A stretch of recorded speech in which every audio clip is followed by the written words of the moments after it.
Welcome to a new episode of Medicine in 3 minutes. We go straight to the point. The subject is bravely made clear and often illustrated. Let's start. Today's topic is intrauterine device or intrauterine system.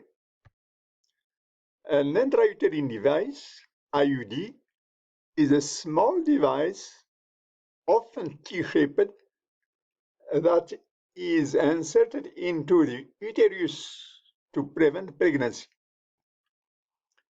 Intrauterine device is a reversible birth control in long term. Among birth control methods, intrauterine device, along with contraceptive implant, has the greatest satisfaction among users. Once an intrauterine device is removed, even after long-term use, fertility returns to normal rapidly. Copper devices have a failure rate of about 0.8%. Copper IUD may increase menstrual bleeding and result in painful cramps. Cramping can be treated with no-steroid anti-inflammatory.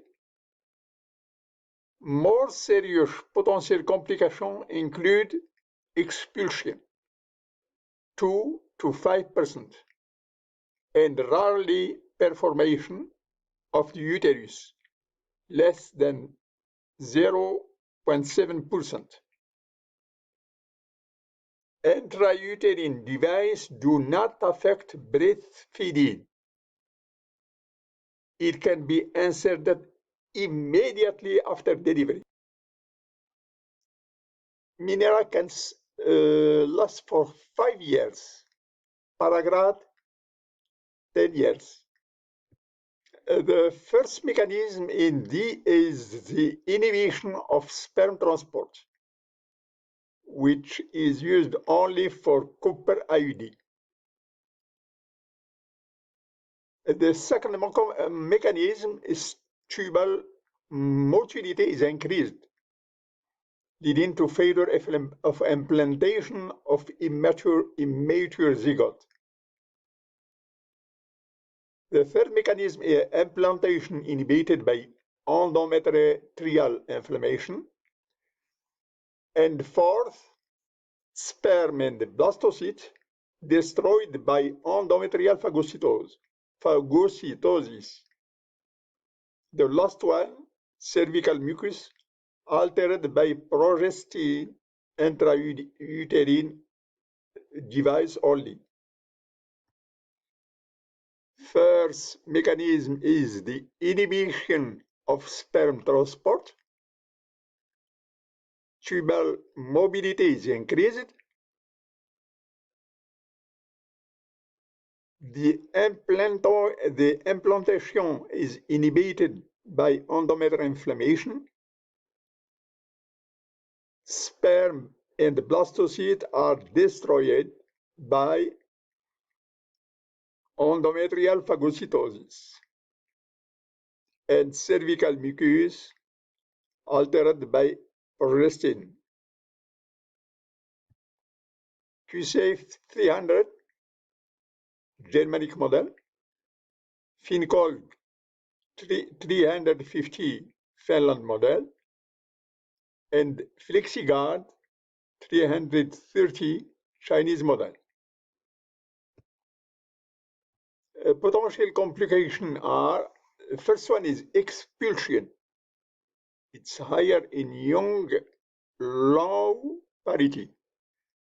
It is not recommended for women that they are not pregnant before. The second potential complication is ectopic pregnancy, then septic abortion, then uterine perforation at time of insertion, particularly if uterus is retroverted. PID higher in the 2 first months if STD are present. Potential complication, expulsion, ectopic pregnancy, septic abortion, uterine perforation, and PID. There are absolute contraindications. The first one is pregnancy. The second one is known or suspected pelvic malignancy, known or suspected vaginal bleeding, known or suspected salpingitis. History of PID is not a contraindication. History of multiple sexual partner is not a contraindication. Abnormal pap smear is not a contraindication. Actinomyces, sulfur granules seen in pap smear of women with intrauterine device. If no symptom, you don't need to treat. Don't take the idea out, just let it alone. Use ultrasound liner density and health test. Intra-IUD in the uterus of with pregnancy positive, what to do? Intra-IUD in the uterus with pregnancy positive, what to do? Remove the intra-IUD to reduce risk of spontaneous abortion. What to do if the tile of IUD cannot be visualized? Try to find it with a probe. If IUD cannot be visualized, do imaging ultrasound. Is it in the abdomen? Do X-ray to help. Is it in the abdomen? Do X-ray to help. Mechanism of action of IUD: inhibition of sperm transport, tubal motility is increased, implantation is inhibited, sperm and blastocysts are destroyed, cervical mucus is altered. Potential complication: expulsion, ectopic pregnancy, septic abortion, uterine perforation, and PID. Absolute contraindication: pregnancy, known or suspected pelvic malignancy, known or suspected vaginal bleeding, known or suspected salpingitis. History of PID is not a contraindication. History of multiple sexual partner is not a contraindication. Abnormal pap smear is not a contraindication.